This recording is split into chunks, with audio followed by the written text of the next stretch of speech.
Good day mga koy, it's your boy Joel's Motovlog. At ngayon, nandito ako sa Rosie, Lagao branch. Tayo sisilip lang po sa loob at tignan natin kung may mga bago silang mga unit. Tara, let's do this. Ayun mga koy, may kung dito may mga Rosie na flame. Carb type to, mga carb type. Ayan.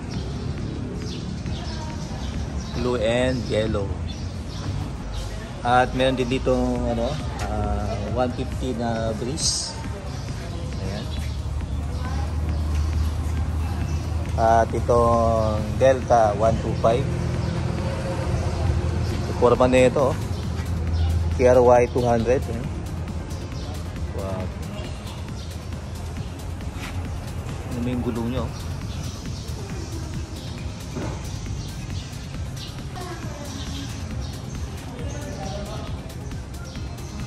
At syempre ang Flash 150X, ayan, ang color blue.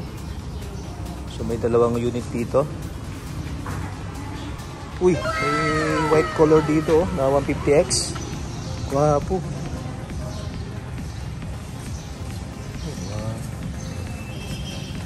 Mas maganda tong white ah. Ayos. At ito yung Adventure X na 150i. Ayan. At may surf, yung yellow, blue and pink. At ito naman yung mga Macho DC 125. Ayan.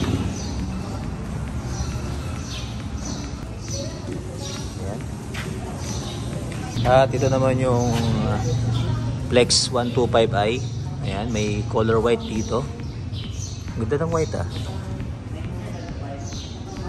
Ayan yung surf, pink, blue, black. Then ang FI Rosie na Sparkle 125i. Ayan. Ang tayong pang ko dito surf. Ayan mga koy, may nakita ko dito na 150X na flame. Ayan o, white and red. Kaso meron na po nakakuha na ito. So wala na po silang stock. So hindi natin alam kung kailan sila mag-restock ulit. Ayan. Yung sa may video ko sa may pulumulok, kulay gray yun, gray black. Ito white and red.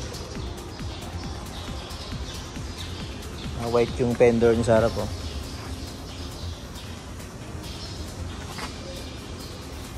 Ay mga koy, may bago ng maglalabas ulit ng Flex na 125. Okay mga boss. Ayun.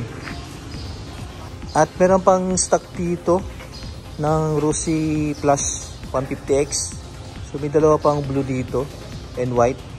So sa labas nakita ko may dalawang blue then isang white. So apat na blue then dalawang white. Ang ganda na itong white oh. Wapo. Ayan, marami silang stock na dito na KRY 200 oh. May red, blue, orange, tapos red, isa pang orange doon. Ayan. Ay mga koy, hindi ako nag-price up dito ngayon sa Rosie Lagao. Kasi sabi ni ma'am, same pa din yung price nila. Wala naman po nagbago. So kung makita nyo yung old na video ko, nag-price list ako dito sa Lagao, ganun pa rin po ang price nila. Down payment sa installment. Ay mga koy, hanggang dito lang ang video. Salamat po sa panonood. It's your boy Joel's Motovlog. Peace and love. Goodbye.